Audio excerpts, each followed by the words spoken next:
На ремонте стиральной машины Samsung с характерным звуком, получается, у нее издаются лишние звуки, как будто бы стучит что-то, вот. Можно послушать даже.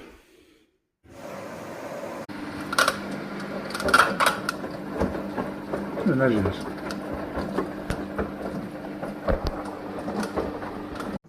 Так, вот после ремонта звук исходил из шлифа барабана. Звук устранен. Не стучит, работает исправно.